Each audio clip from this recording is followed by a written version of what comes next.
If you're planning a DIY road trip around Iceland and wondering how much time you can realistically see in 10 days, this video is for you. In June 2026, my friends and I drove over 2,500 kilometers around Iceland's Ring Road, visiting waterfalls, glaciers, volcanoes, black sand beaches, geothermal areas, and even went whale watching, all while staying in different accommodations around the country. In this video, I'll show you our actual itinerary, the timing of every stop, and hopefully help you plan your own Iceland adventure.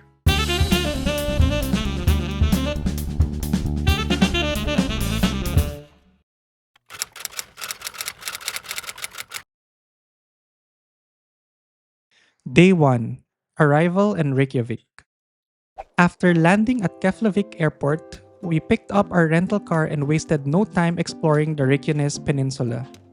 Our first stop was the bridge between continents, where you can literally stand between the North American and Eurasian tectonic plates.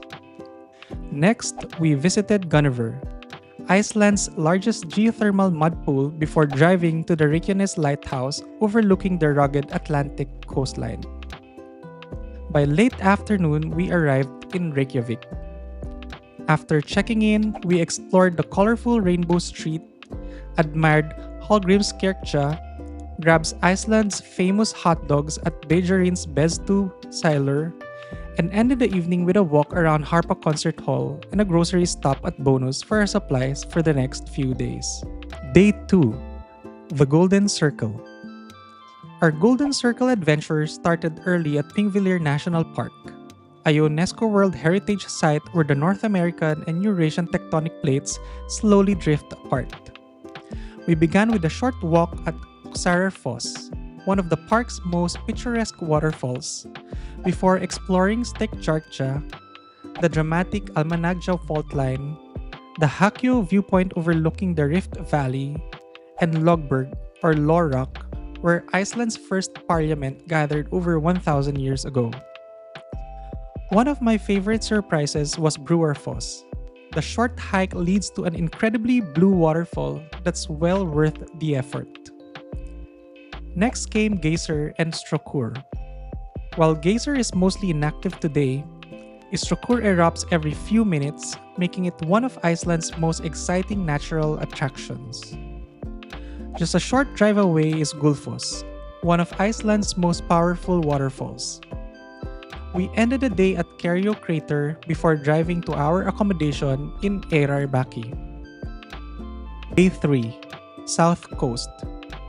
Today was all about Iceland's famous waterfalls. Seljalandsfoss is one of the few waterfalls in the world where you can actually walk behind the cascade. Just a few minutes away is Gullfoss, hidden inside a narrow canyon. Don't mind getting a little wet, it's worth it. Skógafoss was absolutely massive. We climbed the stairs for an incredible view from above. Later, we drove to Dyrhólaey for panoramic views of Iceland's dramatic coastline. We ended the day at Reynisfjara Black Sand Beach, famous for its basalt columns and powerful Atlantic waves. Just remember to stay well away from the water because of the unpredictable sneaker waves. Day 4. Glaciers. The landscapes became even more dramatic as we continued our journey further east. Our first stop was Yoda Cave, a small cave formed by volcanic lava. From the inside, the cave's opening resembles the silhouette of Yoda from Star Wars, making it a fun and unique photo spot. Be sure to take your photo from inside the cave looking out. That's the angle that creates the famous Yoda shape. Next, we visited Fjallajökull Canyon, one of Iceland's most photogenic canyons. A short walk along the rim offers breathtaking views of the winding river below the canyon's dramatic moss-covered cliffs. We then stopped at Snæfellsnes, an outlet glacier of Vatnajökull, Europe's largest glacier. Seeing the towering ice formations up close really puts into perspective the immense scale and power of Iceland's glaciers. We finished the day at Diamond Beach, where icebergs from the nearby Glacier Lagoon wash ashore and sparkle like diamonds against the black volcanic sand. It's one of Iceland's most unforgettable sights and the perfect way to end the day. Day 5. Glacier Lagoon and East Fjords. Today was one of the most unforgettable days of our Iceland road trip, starting with an incredible adventure at Jökulsárlón Glacier Lagoon.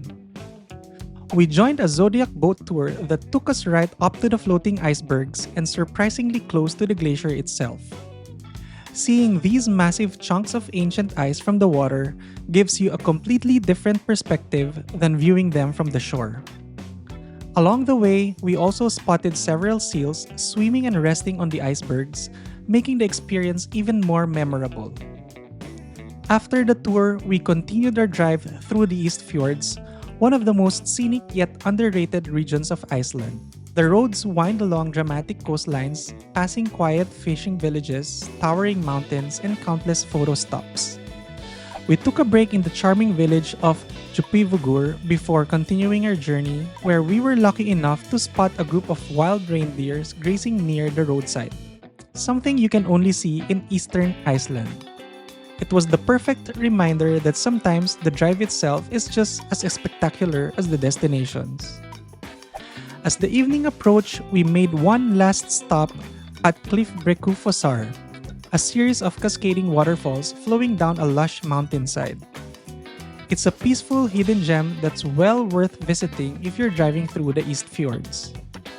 To end the day, we returned to the patches of snow we had spotted earlier, taking the opportunity to stop for some photos before making our way to our accommodation in Igilstadir for the night.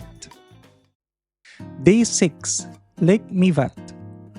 Today was another day filled with incredible natural wonders as we made our way from East Iceland to the Lake Myvatn region.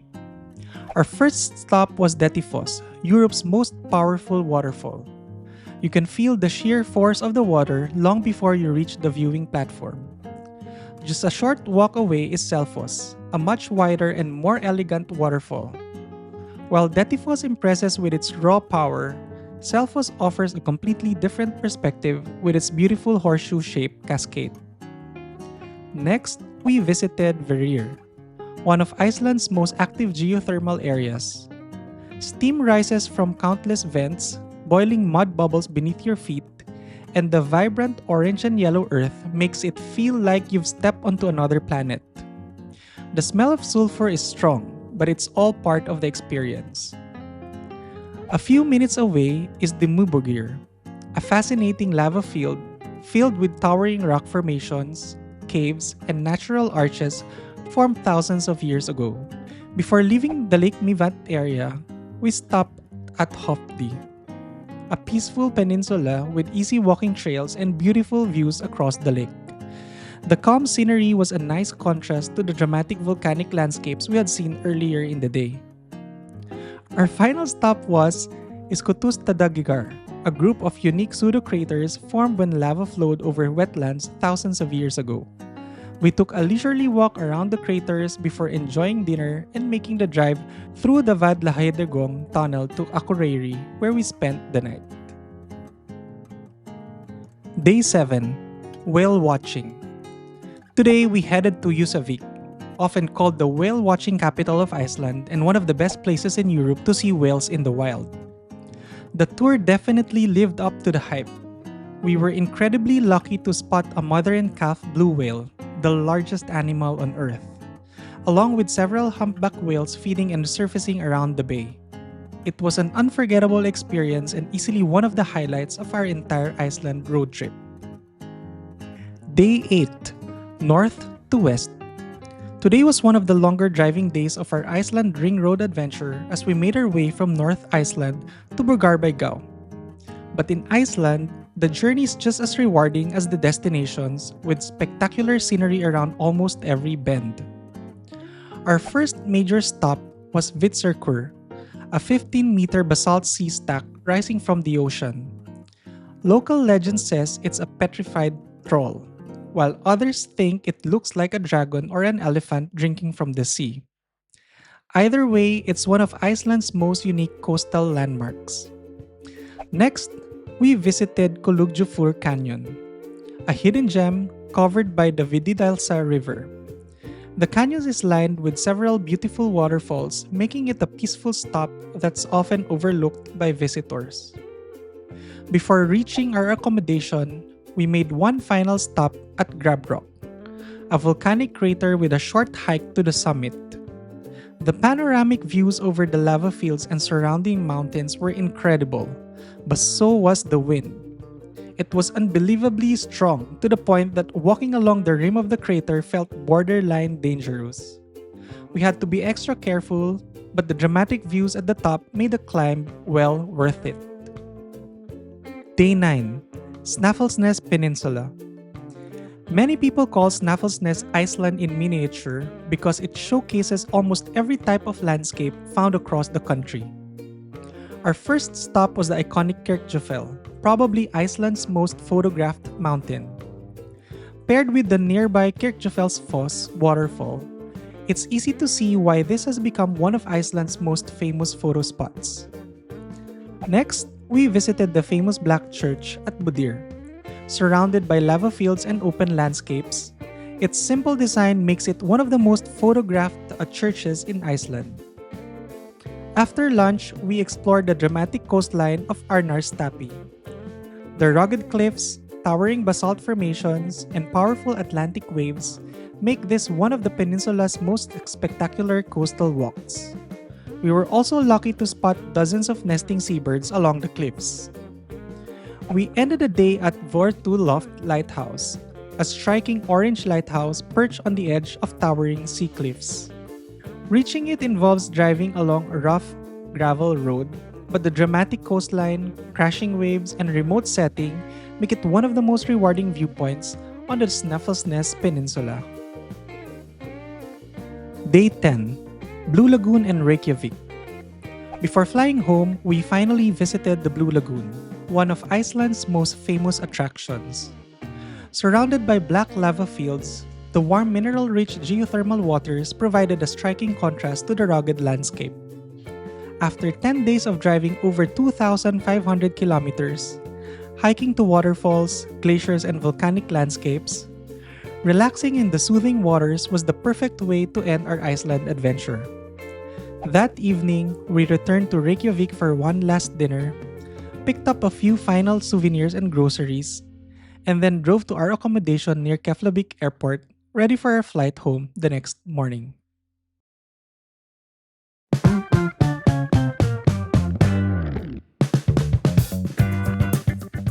Looking back, Iceland exceeded every expectation we had.